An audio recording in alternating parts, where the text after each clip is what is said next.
The topic about Kashim Shettima, the vice president. There's been quite a lot of talk for quite some time now, swirling around whether he's going to be retained as, running or the vice president of President Tinubu in the coming elections in 2027 or not.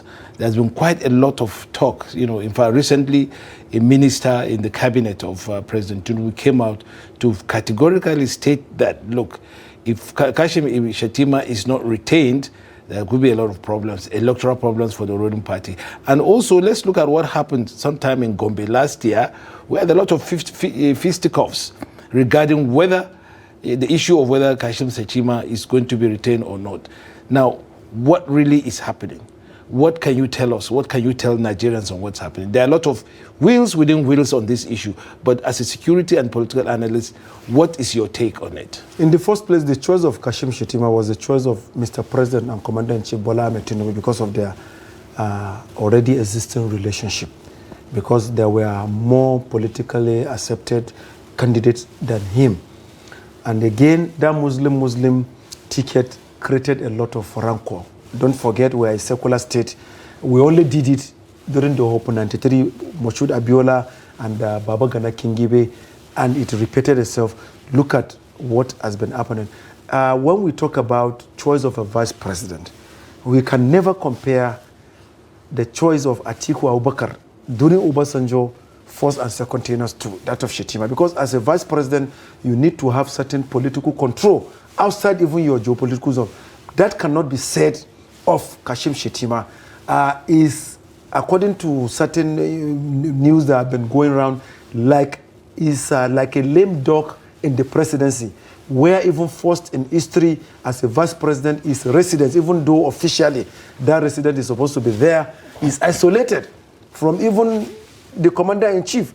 Ordinarily, most of the vice presidents we had, they lived together in the same presidential villa with whether Aguda House or what have you, but it's the same vicinity. But in this case, taking close to DSS, what have you, beyond that, it is said that even the first family controls even state affairs than even the vice president, where it is visible there are certain functions, you don't find him, then there are certain roles he's supposed to play. Then again, even control of certain parastatals. We have not seen those numbers that Atiku controlled. At a time, Atiku was in charge of privatization and commercialization in this country when President Obasanjo then was busy making image for Nigeria abroad. That quarter of that power, Shettima does not have it. It is also insinuated that even most of the governors don't align with him or even respect him. Then again, issue of changing him for 2027, you see, you go with what satisfies you. So the choice lies with Mr. President, because there are insinuations and rumors going around that they wanted to pick the Minister of Defense, General C.G. Musa. Whether that is true or not, we don't know. Yeah, or Reverend Father Matthew currently, the Vice President is representing Mr. President at as a function abroad, and it's to some extent, what you said can be debunked by this. But then, these rumors or insinuations do not tally with the fact that the vice president has been loyal. He's been a loyal person to the point of even as a lot of people have observed, to the point of even kind of too loyal, in fact, because and people even say that he has been the weakest vice president, weak in terms of not being given roles that you have this thing. So, and then of course let's also look at the fact that he has been quite in tune with what the government is doing. So why should that issue of he's been changed, or he's been replaced by somebody coming, since he's been such a very loyal kind of person to the president?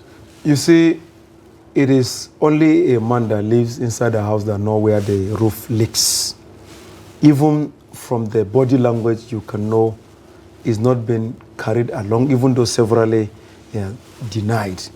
When you look at him, you cannot favorably say how many federal political office orders Kashim Shettima has brought to be appointed. We see how the appointment list goes. where sometimes the North is shortchanged where he comes from, where he hardly make case for it. Then again, the Muslim factor also is affecting, because now a lot of things are changing. You can see even the American allegation of recent where they said... But Kashim, I mean, when they had that fracas at Gombe, the governor of Borno State, which is where Kashim Ibrahim comes, said, look, we gave this ticket, 60%, that's the North, which Kashim Shettima represents. We give this ticket 60% of the votes. So any attempt or any inkling as to Kashim Shettima being replaced would run into a roadblock. So why should he not be well rewarded for bringing in the quantum of votes? If we agree that the votes that came from the North came as a result of Kashim Shettima, why should there be a question mark about his relevancy on the ticket? When you look at the geopolitical zones in the North, the Northwest has always been at the forefront. And forefront in what terms? In terms of producing either a candidate for presidential election or maybe other sensitive positions. And there are certain intelligence informations before us where they said stakeholders from Northwest vehemently opposed to continuation as vice president of Kashim Shettima in 2027, because they made that argument that when you put the Northwest together, the votes exceeds that of the Northeast. That is one factor. Then number two, the politics within the APC. I don't think Kashim Shettima has favorable percentage that is up to 30%, because a lot of changes took place and it seems to be left out in a lot of scheme and what have you. Then beyond that, even when you look at most of the trips Mr. President makes, the way we know when President is out of the country that certain handing over are done to the Vice President. We've not seen where... We've seen Buhari did that with... To Osibanjo, where yes, they even removed the DG of DSS then, Lawal. We've not seen where President Bola Ahmed Tinubu has traveled and Kashim Shettima as Vice President has taken over fully and has pronounced that in certain decisions that later when Mr. President returns back is ratified by him. All these are clear indications that he's just there being managed as a Vice President just because he was his running mate and they ran together. He wants to manage him, even though it remains allegation, till 2027. Then again, his own mode operandi too seems to be weak. Look at his recent visit to Kwara. They massacred about 300 people in Woro under Kayama local government. What stopped a visiting vice president who came on behalf of federal government from flying a chopper to that Woro community, consoling and condoling them? But he stayed. And he happens also to be the highest ranking political figure representing the North. Absolutely. And Kwara being... He stopped in a government house. He condoled the Emir of Ilori over the death of Chief Imam of Ilori. He never went to Woro. A lot of people from Woro, Kayama local government and other, they were aggrieved. They were not happy. That also is bad politics. Because if you want to have grip of certain things, you must do what is right, when and how. So in a whole, within the APC as a house, I don't think he has loyal followership. He's been held out. Then coming to geopolitical zones, the Northwest, which according to submissions has the highest number of what have you, they have also been making that case. And that is why you see they are putting certain people in possible replacement, even though it remains allegation. So now the way the team is, it doesn't have an aggressive team. Then again, it seems he has allowed some of the Lagos boys that came with Mr. President to be working on his side, which ought not to be. Because severally we hear where they say even the president's son vex more powers than the vice president, the president's wife, even though they remain allegation, including even the chief of but I want to take you up on that. We have seen some kind of pushback, really, from the governor of Borno State, who happens to be, I think, one of his most loyal, public allies, and a few other guys in the presidency, the recently Hannatu Musawa, and a few other people have come out to say, look, and then the party itself came out to say, look, the issue of it's a party issue, and when the time comes to replace or not replace, Kashim Shettima, it's the party that will take decision, and that for now, the party is not thinking about that. But people keep saying, look, this is not the style of Tinubu. Harking back to the time he was a governor, he removed 3 deputy governors, Bokono Akerele, Madam Kofo Bokono Akerele, Chief Femi Pedro, and Abiodun Ogunleye, and that this is what's going to happen. And that right now, some people within the presidency are really, signing, are really not in tune with Kashim Shettima, and they want him out. Well, I will believe what certain people are saying regarding that. Even the removal of APC chairman, Abdullahi Ganduje, whom a lot of people saw as one of the proteges of Mr. President, came as a surprise. So President Tinubu's politics is like enigmatic politics, where he doesn't talk but acts. And all the handwriting is all written on the wall. But it is left for Vice President Kashim Shettima to know that, to some extent, his fame has come down under this administration. The Lagos boys have... Who are these Lagos boys? Well, they know themselves, because as we are talking, the Lagos boys... Just give us 1 or 2 of them. Let's know. I mean, the Lagos boys were people that served with President Tinubu in Lagos as governor, either as commissioners, either as this and that. They still got... But why? Why? This is somebody who was able to at least bring a quantum of votes, 60%. Even if you say, well, it's not really his efforts, but the efforts of, a lot of stakeholders. But he represents that, the part of the Nigeria, the north, that helped to galvanize 60% of the votes that brought Tinubu to power. Are you telling me now that having taken them across the river, now Kashim Shettima is no longer relevant, and they're thinking about changing the direction of a person that will occupy that post? And for what reason? Well, it has always been like that with our politics in third world countries, where it is only issue of interest. At the time Mr. President was coming, he was relevant. Now he has occupied the seat and he's still occupying it. He has made more politically relevant friends. If not, why the choice of the incumbent chairman of APC? What political relevance has he?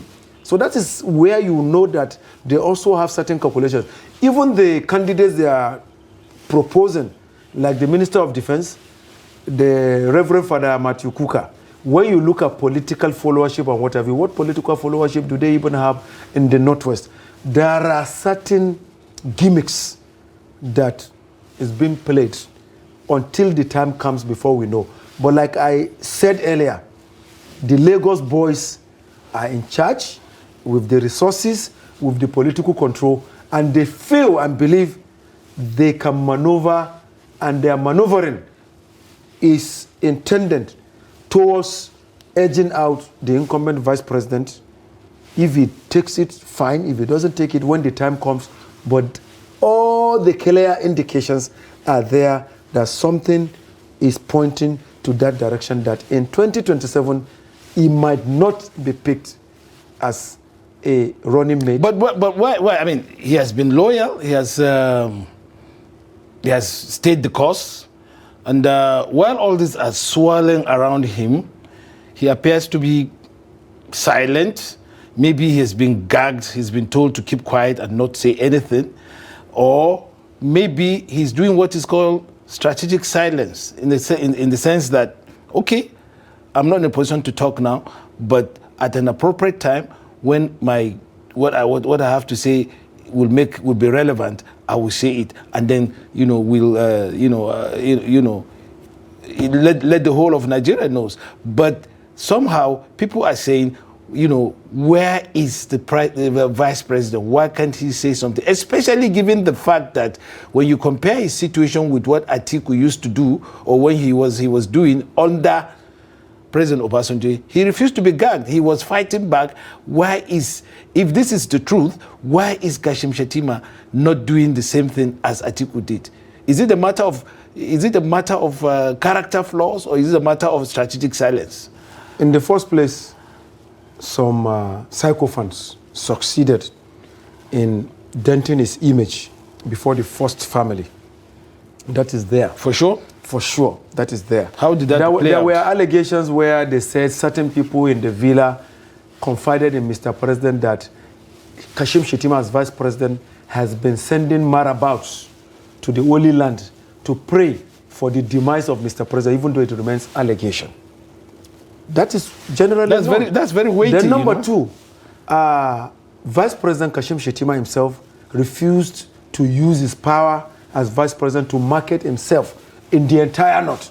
How many states in the northwest is Kashim Shettima relevant? How many states in the north central? How many states in the northeast as well? Sometimes the way you lay your bed, so you lie on it. If at the onset, at the inception of their presidency, he had started grouping certain intellectuals, public affairs analysts, politicians, and experts to make the. But wouldn't that raise alarms with the so-called Lagos boys are talking about and the presidency? That was what made Atiku to be relevant under the. Have we forgotten in 2003 when the primaries for the second tenure was to be made for Obasanjo? When he realized Atiku, all these trips he had been making, Atiku has gotten grip of all the governors. According to some rumors, even though it remains allegation, they said the whole Matthew Okikiola Obasanjo had to kneel down for then Vice President Atiku for him to let go to get the primaries ticket, because from all indicators, Atiku was favored. Even the governors later were blaming, the PDP governors were blaming Atiku. Why did you do that? You had all the opportunity. So the kind of scheming, the kind of political networking Atiku had then, Vice President Shettima doesn't have it then. Again, people handling his public affairs are not also strong, because you see the Tinubu media people, even though I know everything goes by ethics in the presidency, sometimes the spokespersons too, if you see the appointment letter, they said senior special assistant to vice president on this, office of the, to the president, office of vice president. So that also has limited certain things, where for certain things there has to be clearance and also, but beyond that, you were governor for 8 years, you have your own resources, you have your own people. That is a way you can do it, you can network. Even if it is in Wukari, in Taraba, if it is Kayama, in Kwara, in Hiri, in Anambra, or if it is anywhere, you can be networking, not only the north, across the country. So I think fear and too much loyalty killed him at the end of the day, because sometimes if you are too loyal in the political system, they turn you to be push me, I go. So in this case, what you are, in effect, what you are saying is that going forward, you know, Vice President Kashim Shettima is likely to be, you know, jettisoned, and that now that the Tinubu administration is looking towards replacing him with a Christian northerner, it's likely that he may just be given the boot.